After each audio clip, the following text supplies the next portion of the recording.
Trending mutual fund कौन से हैं, ट्रेंडिंग एसआईपी कौन से हैं, रिसेंटली कौन से एसआईपी ने सबसे ज्यादा रिटर्न दिए हैं, ये मन में होता है। मैं आपको बताना चाहूंगा। जी हां, सबसे पहले ना स्क्रीन रिकॉर्डिंग आपके सामने मैं ऑन कर दे रहा हूं, जहां से आपको क्लियर कुछ पता चलने वाला है कि कैसे मैं ये देखता हूं। एंजल वन का ये प्लेटफॉर्म है, डिस्क्रिप्शन पे लिंक है, वहां जाके आप एक्सप्लोर कर सकते हो, चेकआउट कर सकते हो सारी चीजें।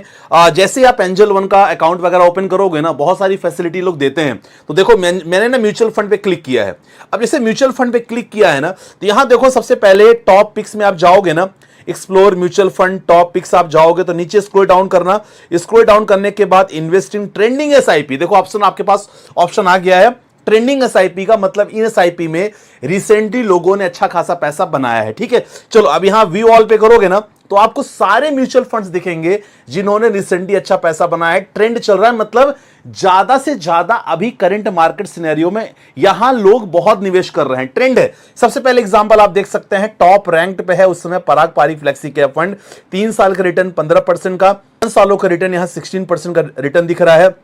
और आप अगर इसको एक्सप्लोर करना चाहो तो आप एक्सप्लोर भी कर सकते हो, लगातार आप देख सकते हैं। ठीक है ना, आप इसमें ये भी पता है भाई 2 lakh people have invested in this fund, मतलब 2 लाख लोगों ने इस फंड में निवेश करके रखा है। ठीक है ना, ये चीज ये भी देखने को मिलेगा। अगर ट्रेंडिंग फंड कौन सा है, जी हाँ, बंधन स्मॉल कैप फंड, 3 साल का रिटर्न 30% का रिटर्न दिखा रहा है। हालांकि आपका ना देखो क्या होता है म्यूचुअल फंड में, पास्ट रिटर्न ये गारंटी नहीं होती कि फ्यूचर में भी 30% रिटर्न दे देगा, लेकिन कहा जाता है कि इतिहास में ना यही चीज होती है कि अगर हमको फ्यूचर में प्रेडिक्ट करना है तो इतिहास देखना बहुत जरूरी होता है। तो हम इतिहास की बातें कर रहे हैं। बंधन स्मॉल कैप फंड अगर बात किया जाए, 3 सालों का 30% का रिटर्न, 5 सालों में 22% का रिटर्न दिया है, मतलब पिछले 3 सालों का रिटर्न बहुत बढ़िया है जब मार्केट की कंडीशन खराब थी। मतलब देखा जाए तो अगर आपने ये चीज देखा होता पहले ही, तो 2-3 साल पहले आप इसमें निवेश करना चालू कर दिए होते।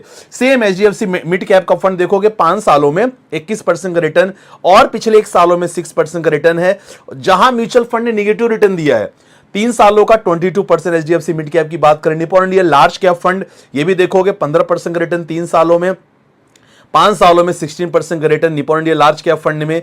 आईसीसी प्रूडेंशियल का मिड कैप फंड 20% का रिटर्न है, अब देख सकते हो 5 सालों में। ठीक है, और पिछले 1 सालों में आईसीसी प्रूडेंशियल मिड कैप का फंड 16% का रिटर्न दिया है।